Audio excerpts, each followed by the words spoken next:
All right, so we got a little bit left in section 4.1 to talk about. Then we'll move on to 4.2 for a bit.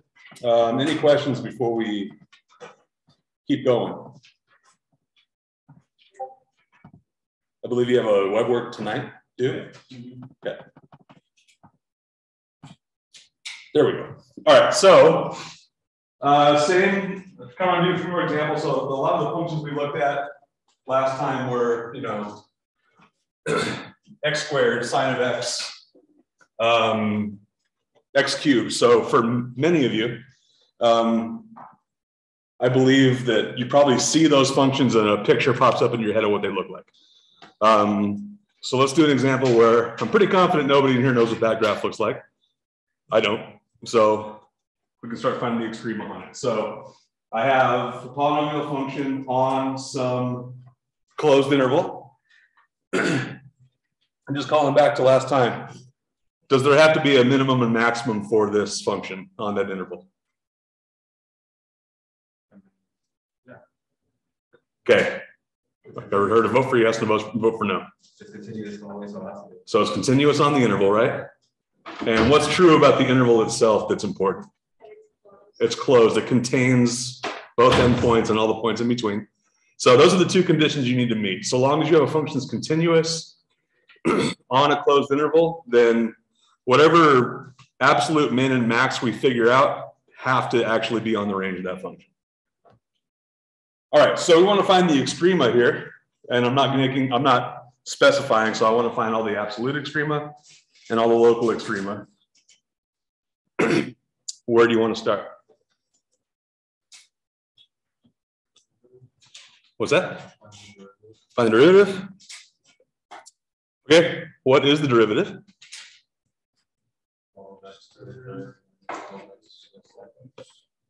Okay, we found a derivative. Why did we do that? What are we kind of marching toward here? What's that? All right, so we want to find the zeros of this derivative. What is that going to point us to? Slope changes.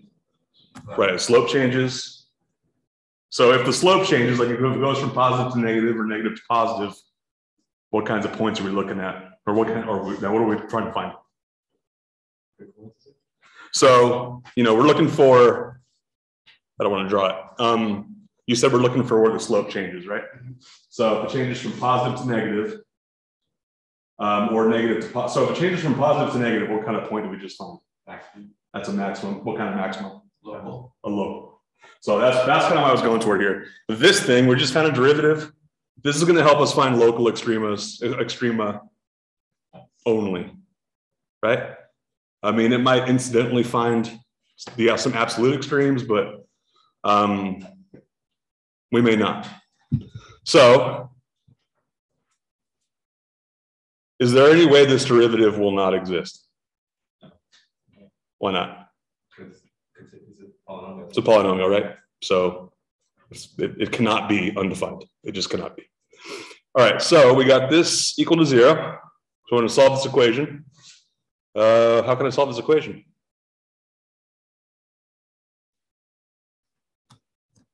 I don't like dealing with cubics. Do I have to? Go ahead. Factor out 12x squared. Yeah, I can factor out the greatest common factor, 12x squared. 12x squared times x minus 1 equals 0. So from there, I get that x equals 0 and 1. So what's valuable about those two values at x, 0 and 1?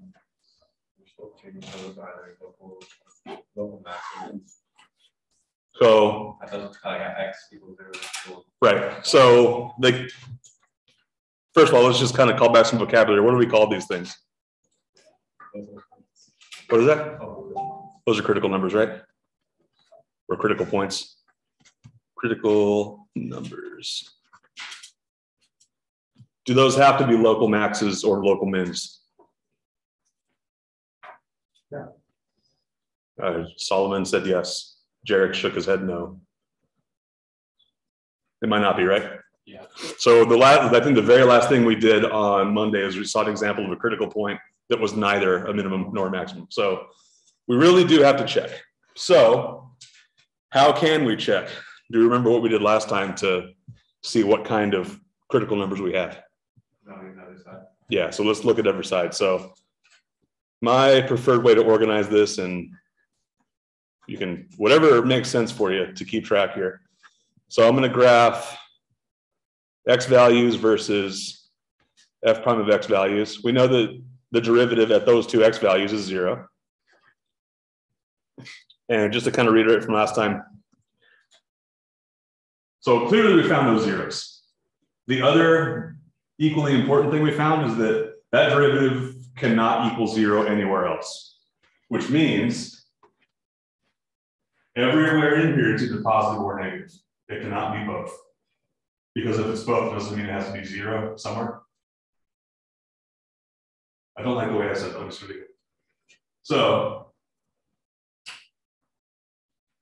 for the derivative to be sometimes positive and sometimes negative in here, would you agree that also meant that the derivative had to be 0 somewhere in here? Yeah.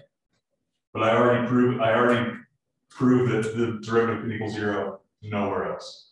So basically that's the rationale I'm using to say that if I pick one point in between 0 and 1 and test it, then that has to tell me something about the derivative everywhere between them. So let's pick one. What's a good value to pick between 0 and 1? 1/2 sounds good. How about over here? -1. How about over here? 1. No. 2. I'm gonna do 7. Any reason I chose 7? Absolutely not. So all you got to do is choose something that fits whatever interval you're on. So now that we have those test values, I can evaluate the derivative of those. So I get f prime of what? -1 is equal to 12 times -1 minus 12 times +1, which is -24. F prime of 1/2 will be equal to 12 times 1/8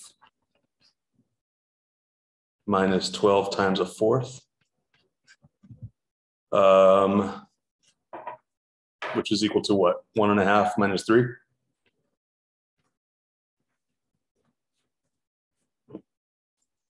And then finally, f prime of 7. This is where I regret that choice. And I'm going to go ahead and change it because I don't want to get my calculator out. So f prime of 2 is going to be 96 minus 48. So 12 times 8 minus 12 times 4. So that equals 48. All right. Let's pause to make sure I did that not correctly, but I feel okay about it. So I'm going to use it to fill in my chart here. I know the derivative for any point, any x value less than 0 is negative. I know the derivative for any point between 0 and 1 is also negative. So what does that mean about what's going on at x equals 0? Local min, local max? Neither one. So let me fill in the rest of the chart here. The derivative at x equals 2 is positive, so the derivative for all x values bigger than 1 is positive. So let's go to this one first because this is more common, a little easier to think about. What kind of point happens at x equals 1? That's a minimum, right? You have some function that's decreasing to a point. Its rate of change goes to 0, and then it's increasing thereafter, right? That's a minimum. As opposed to what's going on over here, you have a function that's decreasing to a point where it flattens out, and then it decreases again. Is that a minimum or a maximum? It's not either one of those. So I don't really even need to know what's going on at f of 0. Any question about any of that so far? So what way have we found? We found a local something, right? So we found a local min At where? X equals 1. We should get the y value as well. What's the y value that goes with x equals 1? -1. How'd you get that? Plug it in the original function. So 1 comma f of 1, which is -1. So we found a local minimum. Does this thing have a local maximum? No. No. We would have found it if it did. But so we have a local minimum. Is that local minimum an absolute minimum?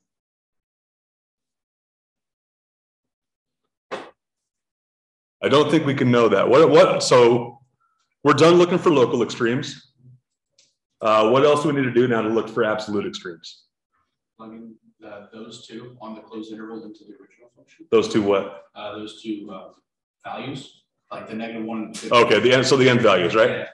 Okay, so now we're going to look at endpoints. Let me box this in because this is important.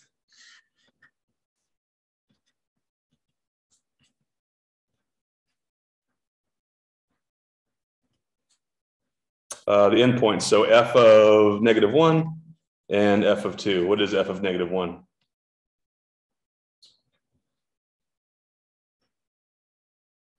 Looks like 0. No, -24, right? 12 times -1 minus 12 times 1. Yeah. No, I want the f values. So. But that's a -24 comes from. I think it also comes from f, right? F of -1. Did I get it wrong? Oh yeah, you're right. You were not telling me to use f prime. You were telling me I was using f prime. Yeah. Let's try again. F of -1 would be 3 minus -4, so 7, right? Hopefully that feels better. Sorry about that. Good catch. What about f of 2? 48 minus 32, 16. All right. Now can I say things about my absolute min, absolute max? Okay. Absolute max is Right. So we have our absolute max at, and just going forward, assume that when I ask you for where the extremes are, give me the point. Give me both coordinates of that point. So my absolute max is at 216. Where's my absolute minimum?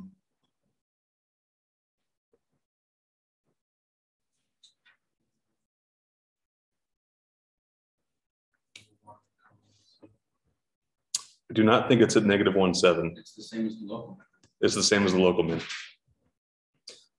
So one, and I'm kind of glad this came up because can the absolute extreme points happen at the endpoints? Yeah. Must they? No. No. And this is a good example of that fact. We had one of our absolute extreme points show up at the far right end of this interval. That was 216. So what is this point -17? It's just the end point. I mean, it's the left end of this function, but or of this function on this domain. But as far as the extreme points, it doesn't factor in. So we have a local and the absolute min is the same as the local min we found. And the absolute max is one of the endpoints. No local maxes to speak of at all. How we doing? Okay. Right. All right, I want to find all the critical points for this thing. So if I want to find the critical points, critical numbers, what must I do? I need a derivative, which is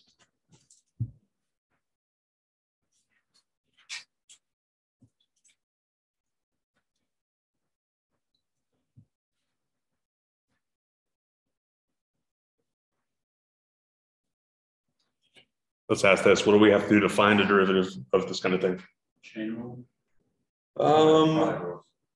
Chain rule, maybe. I think, unless we want to actually distribute that, then I think we have to use product. which is up to you. If you want to distribute it, we can. It would be x 3/5, x to the power 3/5 plus 3/5 over x to the 2/5. What happened to the 4? Oh. So product rule says I'm going to do the derivative of the left term first, right? Yeah. So 3/5 times x to the negative 2/5 times 4 minus x. And what's the derivative of 4 minus x?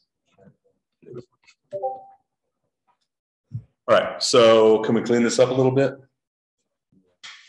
I think we should. It'll make it a lot easier to deal with. So f prime of x is equal to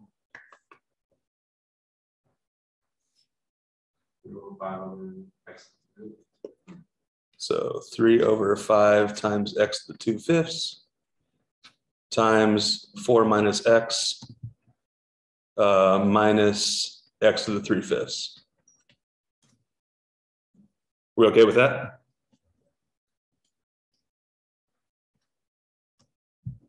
Should we try to rewrite it again? It still looks a little weird. Is it possible to find a common denominator here?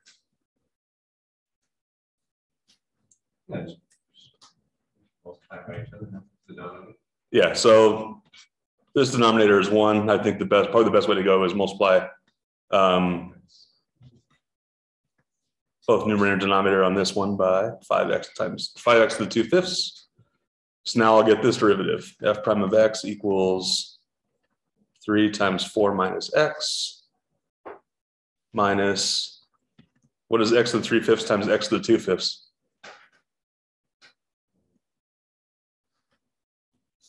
X to the 6/5.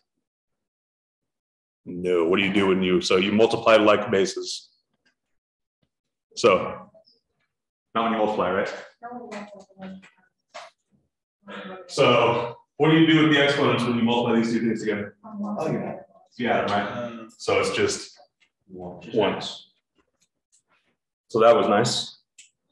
I feel like hopefully that derivative is a little simpler to think about. Is it possible for this derivative not to exist? Yes. How so? Yeah. Variable denominator. In this case, I have a variable in the denominator.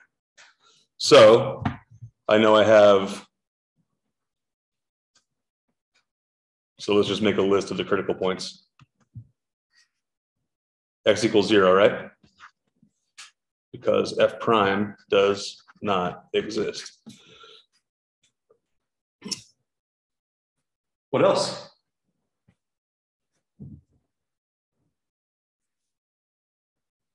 Are there any other places where the derivative would just fail to be, where it would just not exist?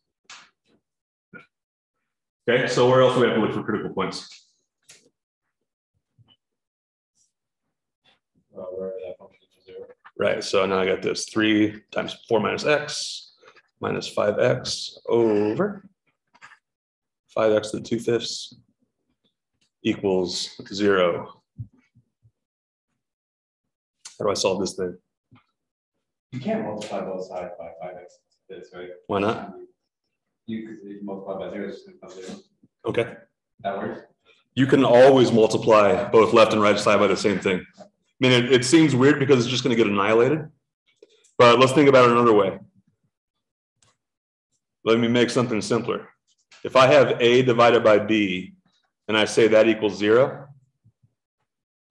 then what can I say for sure there? A equals 0. A equals 0, right? So I have this fraction thing, right? This fraction equals 0. The only way this equals 0 is if I divide 0 by something, which is exactly why when you do that multiplication, the denominator just falls off. So yes, it's absolutely legal. So let's do this. I'm going to rewrite this as 3 times 4 minus x minus 5x equals 0. Much more convenient thing to look at. So 12 minus 3x minus 5x equals 0. Since I'm out of room, I'm going to solve for it there. What does x equal to? Should be 3/2.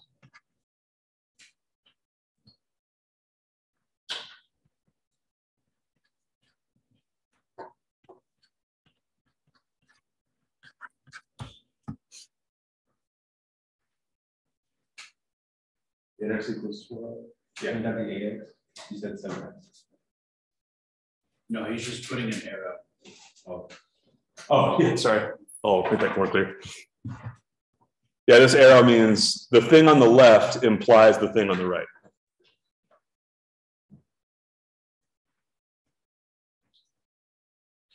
Any other critical points going to happen here?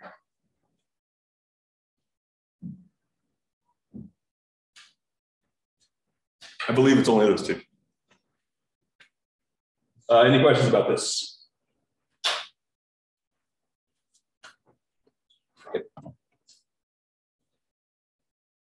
And yeah, last one, I think. Yeah. This is worthwhile to do. All right, critical numbers. So right off the bat, if I'm asking for critical numbers, what must I look for? All right, this one, what's the derivative?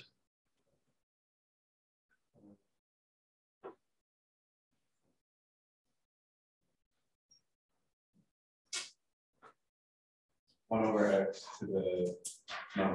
Yeah, well, 1 over x to the 2/3. Okay, so let's do this first. I believe that you're going to end up being right. I just think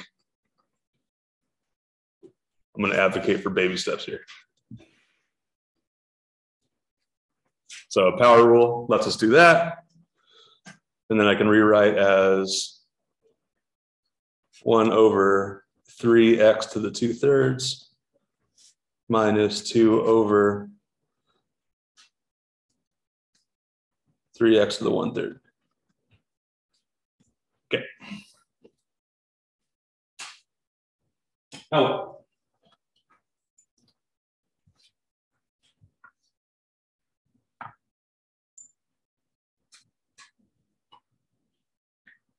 Find where those zeros are always a critical point.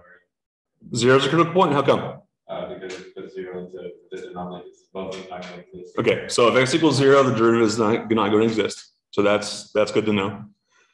I'll make a note just for now. Is that the only critical point though? Because I think x equals 0, you could say that one's pretty obvious. Are there any other obvious ones? Or do we think there are no other ones? Well, maybe not. There are many functions whose derivatives are never 0. So what should I do to keep looking for critical points here? Garrett? See or what makes the 0. Okay, so, or what makes the derivative 0? Yeah. So how do we get there?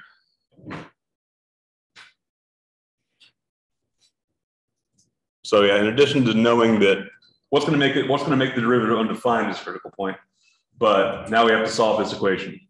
How do we solve that equation?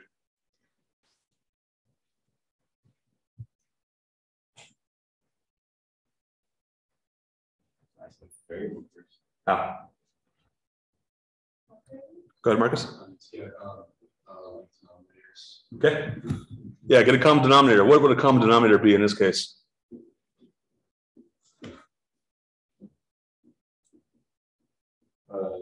If you multiply 2 over 3x to the 1/3 by x to the 1/3. Right. So I can use a common denominator of 3x to the 2/3.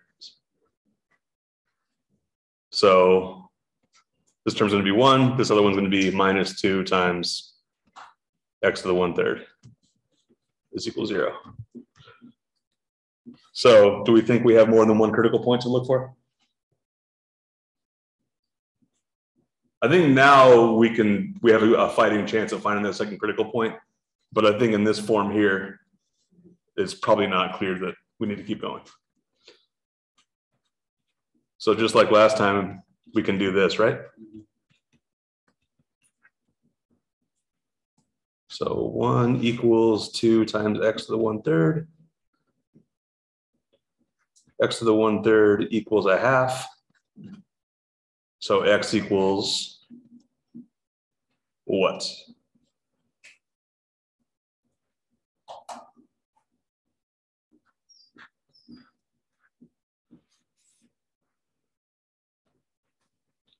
So I believe these are my critical points. X equals 0 and x equals 1/8.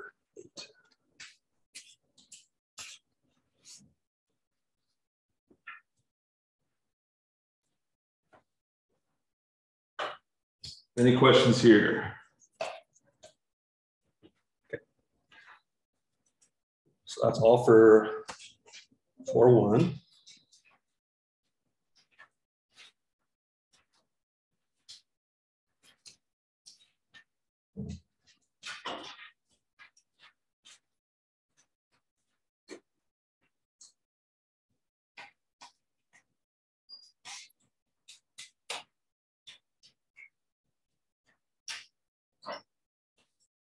All right, section 4.2. This is called the mean value theorem.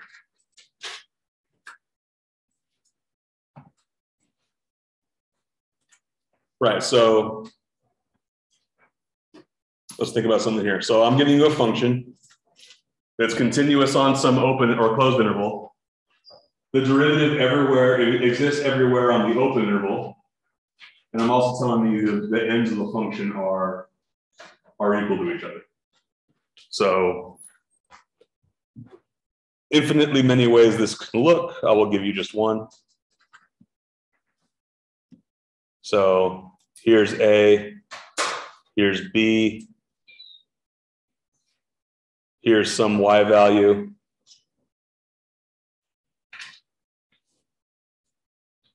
So I have a function there, it's continuous on a closed interval. Derivative means I can probably draw a tangent line everywhere on there. I meant to do that. It's at every point on that. So I think it's differentiable on the open interval. And the endpoints are the same, right? Does there have to be some point on the interval where the derivative is equal to 0? Something like that. Well, so let's say this. The one I drew, are there points, or is there at least one point where the derivative is equal to 0? Yeah.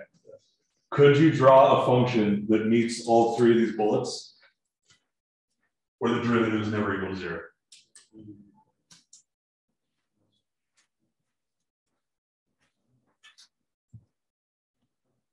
So basically here, like, let's do this. Everything else about, so that graph right there, everything else is kind of open to your interpretation. I have an interval. I know the two y values on either end of the interval are the same. The function, as long as it's continuous and differentiable in between, you can make it look however you want. Can you draw me a graph that never has a derivative or never has like a tangent line that's horizontal, that it never has a value of the derivative is equal to 0?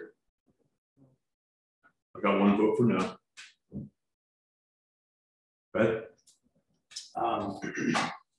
Didn't you show us that weird thing where it's the point, so then it can't have a tangent line? Couldn't it look like that? So a function is just a point? No, but like we're at We're going to the sharp. yeah, we're to the sharp, that sharp point where it's impossible to have just one tangent line. So something like this. Did I pass all three of these bullets? Yeah. Is it continuous on a closed interval? Is it differentiable on the interval? No, there's one, that point right in the middle is not differentiable. So y values, the y values have to be the same on A and B, right? Yep. Okay. So now, so I like your thought, Jarek, but yeah, this thing right here does not meet all those. So now Solomon's changing, or I don't know if you're changing your vote to yes, but you're. I thought there was the y values have to be the same. So. Yeah, if the y values, yeah, that's important here. So, and the correct answer is no, there's no way to avoid this. I do have to have some point where the derivative is equal to 0. Can there be multiple values where the derivative is equal to 0? Sure. So I drew it like this, but I could very easily draw it like where it comes to many peaks and valleys. Do there have to be multiple values? No. So yeah, like the one I just drew you, only one there. So no, there do not have to be. So this is not the mean value theorem, it's kind of a lead up to it, but this theorem is called Rolle's theorem. So here are the three conditions I just gave you. Some function's continuous on a closed interval. It's differentiable everywhere except for the endpoints maybe. Yeah, endpoints are the same. then there exists some value c where f prime of c is equal to 0. So that's Rolle's theorem. Mean value theorem looks very similar, except I'm going to remove one of the conditions. So I still want the function to be continuous on the closed interval, differentiable in the open interval. I don't care what's going on with the endpoints. In that condition, then we can't necessarily say that the derivative will be equal to 0 somewhere, but the derivative will be equal to this thing. So there will be a point C where the derivative at that point will be equal to this thing. What is this? Does that look familiar? What is that? That's the slope of the function over, like from where to where? That's the change in y over the change in x over the interval, right? So I think I left myself a slide where I could draw something for you. Yeah, so basically what's going on is this. So let's just take some generic function, try to draw it out really big. Let's call this A. We'll call this B. I don't care where the endpoints are this time. So now I'm going to have some function like this. Ooh.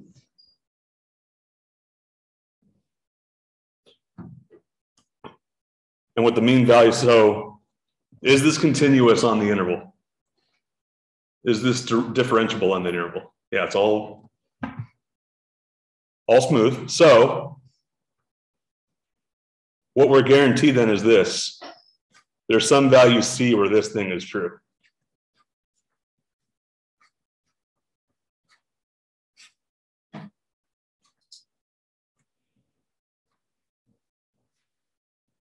And again, how do I find this calculation on the right, this f of b minus f of a over b minus a? How would I find that? What do I do with the endpoints? Yeah, plug in the values and that'll give me the slope. Basically, if there existed a straight line from here to here, approximately. So if there existed that straight line, I don't know what the slope of that is, right? But what do I have to say about the curve as opposed to like in relation to that line? From A to B, the derivative is equal to that. So let's do this. Let's call this thing. Let's call this M, whatever the slope is.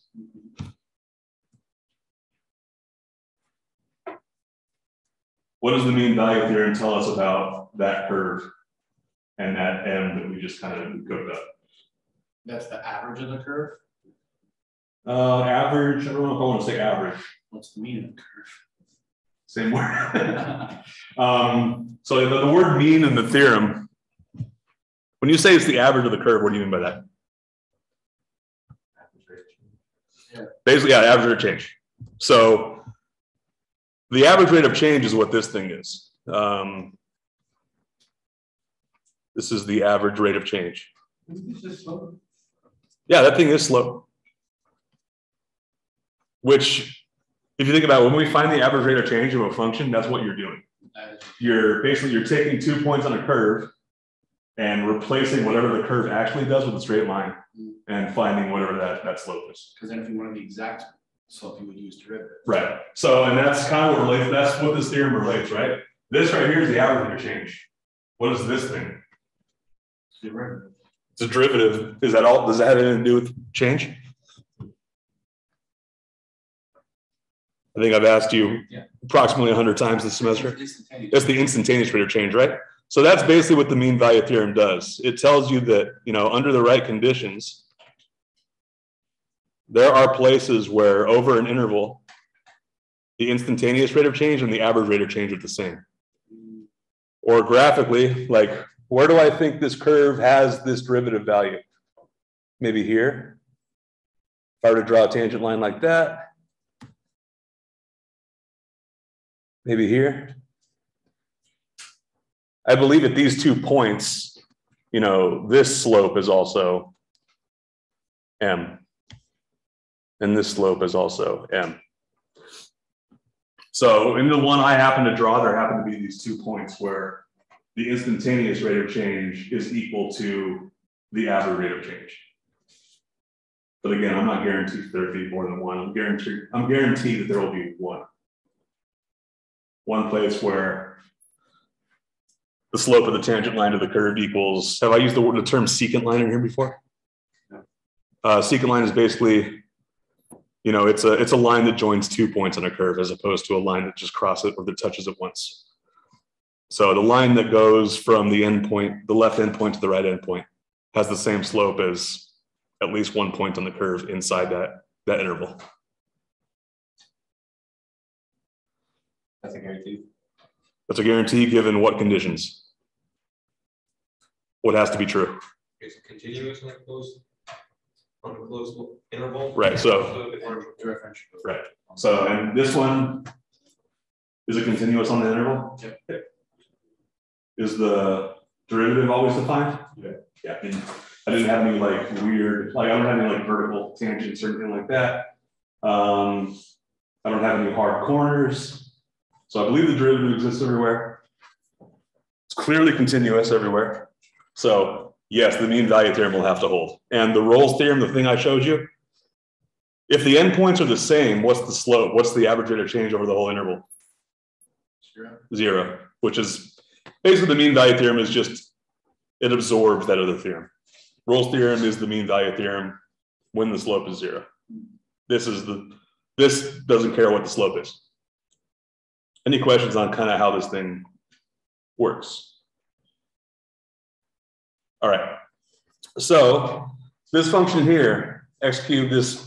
So again, I don't think any of us know what this function looks like if we were to graph it.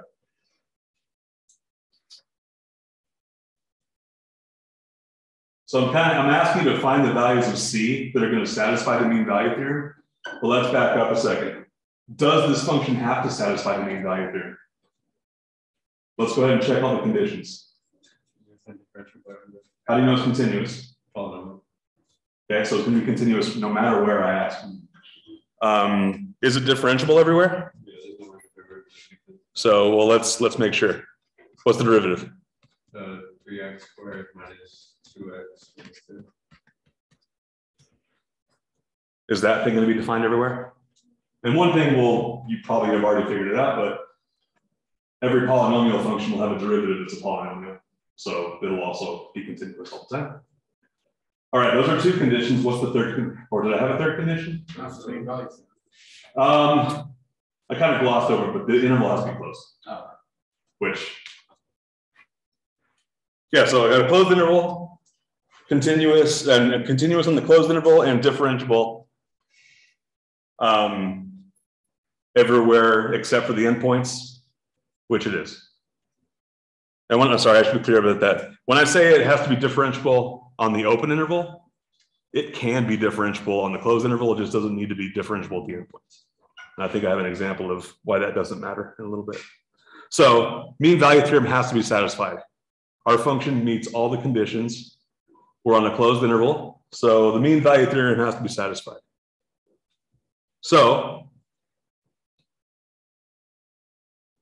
what does the mean value theorem say? Basically says this: f prime of C is equal to what?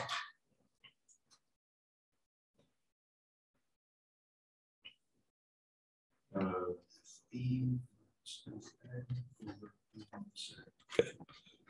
And just because I think trying to memorize formulas can be dangerous, it's easy to make little mistakes. Here's the idea I think is more valuable to focus on. What does this thing right here represent? Change in x. Oh, sorry, not the whole thing. Yeah, the denominator is changing x, right? So yeah, it's the slope, right? Or we call it the average rate of change, right? So basically the right-hand side, and I'll give you a couple ways to think about this. The right-hand side is the slope over the whole interval. The left-hand side is the slope where? At one point. So Here's one way I'll say this. The slope of the whole interval has to be equal to the slope at some point. Or the average rate of change over the interval is equal to the instantaneous rate of change at some point. That has to be true as long as you meet all the conditions for this theorem. So now we can start working with this in this specific example. What slope are we looking for? F of 1. So f of 1 minus f of -1 over 1 minus -1. Did someone say f of 1 is 2? It's 0. F of 1 is 0? Okay. And what about f of -1? So 2 over 2. So we're looking for slopes of 1.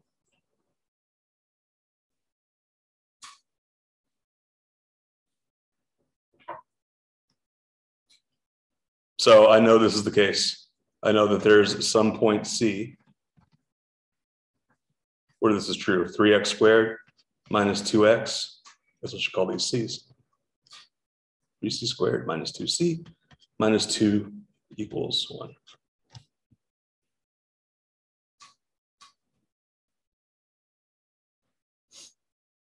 Is this an equation we can solve?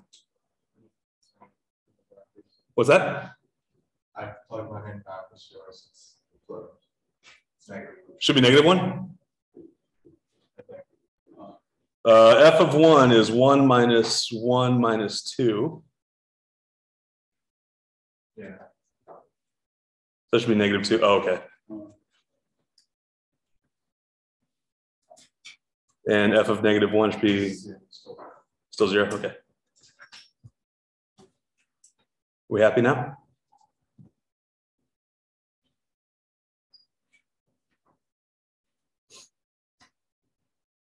Okay, is this an equation we can solve?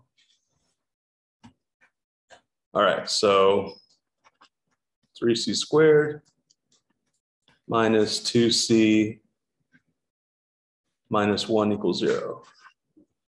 All right, how do we solve things like this? What do you want to do? Let's factor it. So I'm looking for numbers that multiply together to give me -3 and add together to give me -2. So 3c squared.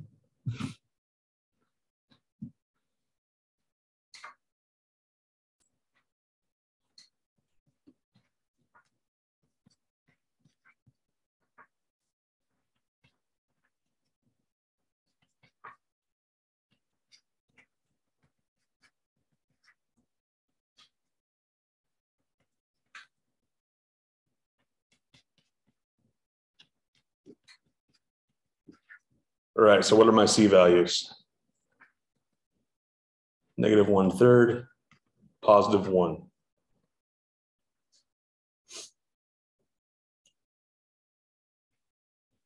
Do I keep both of those?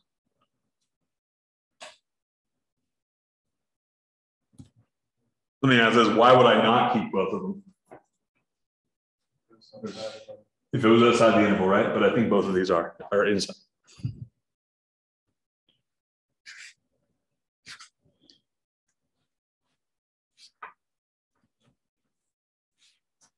So we know that there has to be one point that satisfies all this stuff that we happen to find. Any questions there? Yeah, why did you change the -2 to a -1 from? So to solve quadratic, you got to get the right side equal to 0, right? So I added 1 to both sides.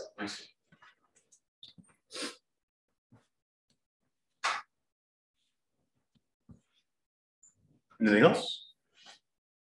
Okay. Does there exist a continuous function such that f of 1 equals 6, f of 7 equals 9, and f prime of x is bigger than or equal to 2? So let's draw a picture of all this stuff I'm talking about.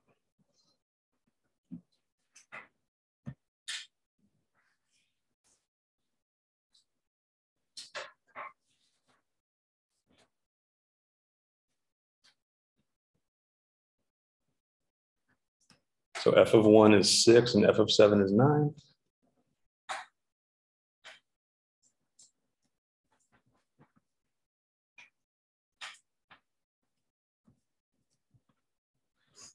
All right, so basically all I know about this function is the two endpoints, right?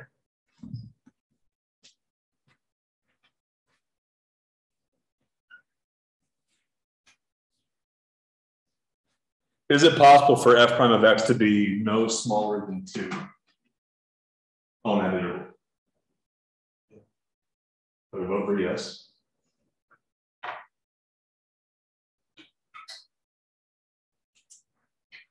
And one thing I should put in here, a continuous and differentiable function. Otherwise, I can't say anything about any of this. So if this function is continuous and differentiable, and I know where the endpoints are, what other conclusions can I make based on?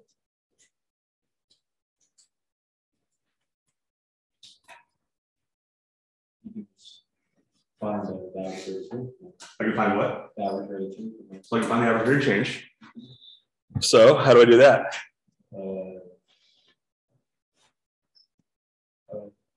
F of 1. Oh, so 6. So f of 1 minus f of 7. Okay. 1 minus 7. Good. So that's equal to 6 minus 9. So -3 over -6, so 1/2. So why did we just do that? Now you have the average rate of change. So the average rate of change is 1/2, right? What does that mean about this function in this interval? That there will be one point or potentially more that has that exact rate of change. So, and based on what? What tells us that has to happen? The mean value theorem. So by the mean value theorem, there has to be one point. So there is a C inside this interval where f prime of C is equal to 1/2, right? That must be the case, right? So if that's the case, then what do you think about the question I asked you? No, Why not? it's less. Because it's less. Right, so there has to be, so if I'm telling you there has to be a point where the derivative is equal to 1/2, there's no possible way I can have a function whose derivative is 2 lived it.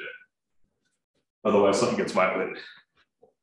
I mean, graphically, if you have, so let's say I did the bare minimum and just put the function in there to be a straight line with a slope of 2, there's no way it meets that point, right? So yeah, by the mean value theorem, we can say for sure that the answer to that question is no. Anything else about this or why we can make the conclusions we can? All right. We'll go ahead and stop there. I will see you all Friday.